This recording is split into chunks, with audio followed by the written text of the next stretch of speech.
Les managers qui parlent le plus sont souvent ceux qui comprennent le moins. C'est le constat que font la plupart des études sur l'efficacité managériale quand on regarde de près ce qui différencie les leaders qui obtiennent des résultats durables de ceux qui s'épuisent à convaincre. Et pourtant, si vous demandez à n'importe quel manager s'il sait écouter, il vous répondra oui, presque systématiquement, parce que l'écoute fait partie de ces compétences que tout le monde s'attribue et que personne, pourtant, ne mesure vraiment. Aujourd'hui, je veux vous parler de ce qu'écouter veut vraiment dire dans un contexte de leadership. Pourquoi c'est beaucoup plus rare qu'on ne le croit, et ce que cela change concrètement quand on apprend à le faire. Imaginez une réunion de direction. Un manager présente un problème sur lequel son équipe bute depuis plusieurs semaines. Il a préparé son intervention. Il a des éléments précis à partager. Et il commence à poser le contexte. Avant même qu'il ait terminé sa deuxième phrase, son responsable l'interrompt pour proposer une solution. La solution est formulée avec assurance, peut-être même avec bienveillance. La réunion continue sur cette lancée. Une heure plus tard, tout le monde repart avec des actions, un plan, des responsables désignés. 2 semaines plus tard, le problème est exactement là où il était. Ce scénario, vous l'avez peut-être vécu. Du côté de celui qui parle et qui sent que quelque chose lui a échappé, ou du côté de celui qui a préféré acquiescer plutôt que de reprendre la parole. Dans les deux cas, l'organisation a perdu quelque chose. Une information, une nuance, peut-être une solution meilleure que celle qui a été retenue. La question n'est pas de savoir si ce manager avait tort. Sa solution était peut-être bonne. La question est, qu'est-ce qu'il n'a pas entendu en coupant la parole? Et combien de fois par semaine ce même scénario se répète dans son équipe, sans que personne ne le nomme jamais? Les travaux de Kate Murphy, auteur de You're Not Listening, publié en 2019, documentent ce que les chercheurs en communication observent depuis longtemps. La plupart des gens écoutent non pas pour comprendre, mais pour répondre. Leur attention est déjà tournée vers leur prochaine intervention pendant que l'autre parle encore. Ce n'est pas une question de mauvaise volonté, ni d'intelligence, ni même d'intérêt pour ce que dit l'autre. C'est une question de vitesse cognitive. Nous traitons la parole à environ 125 mots par minute, mais nous pensons à une vitesse 3 à 4 fois supérieure. Cet écart crée un espace mental que le cerveau comble automatiquement, souvent en préparant ce qu'on va dire ensuite, en évaluant ce qu'on entend, en cherchant des parallèles avec ce que l'on sait déjà. Le problème pour un manager, c'est que ce réflexe est particulièrement coûteux, parce que ce que l'on n'entend pas dans cet espace, c'est souvent l'essentiel, la nuance, l'hésitation, la vraie difficulté derrière le mot qu'on a choisi. Un collaborateur qui dit « on a un problème de coordination » ne dit pas la même chose qu'un collaborateur qui dit « on a un problème de coordination » en marquant une pause d'1 seconde avant le mot coordination. Cette seconde, si on n'est pas vraiment là, on ne l'entend pas. Les recherches d'Edgar Schein sur la relation d'aide en contexte professionnel, notamment dans Humble Inquiry, paru en 2013, montrent que la qualité de l'écoute d'un manager influence directement la qualité de l'information qu'il reçoit. Ce n'est pas un effet indirect ou diffus, c'est un mécanisme précis.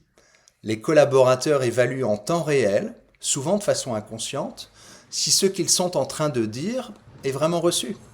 Et ils ajustent leur niveau de détail, leur degré de franchise, la profondeur de leur analyse, en fonction de ce qu'ils perçoivent. Face à un manager qui écoute pour répondre, il livre la version courte, la version sûre, celle qui ne risque pas d'être interrompue ou mal comprise. Autrement dit, un manager qui écoute mal prend ses décisions avec une information appauvrie. Pas parce que l'information n'existait pas, mais parce qu'il a créé les conditions pour qu'elle ne lui parvienne pas. Et il ne le sait généralement pas, parce que personne ne lui dit. Alors revenons à notre réunion. Ce que le manager n'a pas entendu, en interrompant, c'est peut-être que la personne qui présentait le problème avait déjà essayé exactement la solution qu'il allait proposer 3 mois plus tôt, et que cela n'avait pas fonctionné pour une raison très spécifique qu'elle n'a pas eu le temps de mentionner. Ou qu'il y avait une contrainte technique, ou humaine, ou politique, que personne n'avait encore mis sur la table parce que ce n'était pas encore le bon moment dans le fil de la présentation. Ou simplement que la vraie question n'était pas encore posée, parce qu'elle avait besoin de 2 minutes de plus pour émerger, et que ces 2 minutes, elles n'ont jamais existé. L'écoute n'est pas une compétence relationnelle au sens doux du terme. Ce n'est pas une question de chaleur humaine ou d'empathie naturelle. C'est un outil de collecte d'informations. Et comme tout outil, son efficacité dépend de la façon dont on l'utilise et de la discipline qu'on met à ne pas l'utiliser à moitié. Ce qu'on observe chez les leaders qui ont développé cette capacité, c'est d'abord une chose simple. Ils posent davantage de questions qu'ils n'apportent de réponses. Pas des questions rhétoriques pour orienter la conversation vers où ils veulent aller, pas des questions de façade pour montrer qu'ils s'intéressent, mais des questions ouvertes, posées parce qu'ils ne savent pas encore la réponse et que cette réponse leur manque vraiment pour comprendre la situation. Ils laissent aussi les silences exister. C'est probablement une des choses les plus difficiles à apprendre dans un environnement à haute pression, où le silence est souvent perçu comme un signe de flottement ou d'hésitation. Un silence de 3 ou 4 secondes après une réponse n'est pas un vide à combler. C'est souvent l'espace dans lequel la pensée de l'autre se complète, dans lequel une information supplémentaire remonte, dans lequel une nuance trouve sa formulation. Les managers qui tolèrent ce silence obtiennent régulièrement une information plus riche que celle qui venait d'être donnée. Alors bien sûr, pas toujours, mais suffisamment souvent pour que cela change la qualité de leur décision. Ils reformulent aussi avant de répondre, non pas pour paraphraser mécaniquement ce qu'ils viennent d'entendre, ce qui peut rapidement devenir une technique froide et artificielle, mais pour vérifier sincèrement qu'ils ont compris ce que l'autre voulait dire et pas seulement ce qu'ils ont entendu. Ces deux choses ne sont pas toujours identiques. L'écoute profonde demande quelque chose qui est assez rare dans un contexte de leadership. La capacité à tolérer de ne pas savoir pendant quelques secondes de plus. À ne pas fermer une situation trop tôt.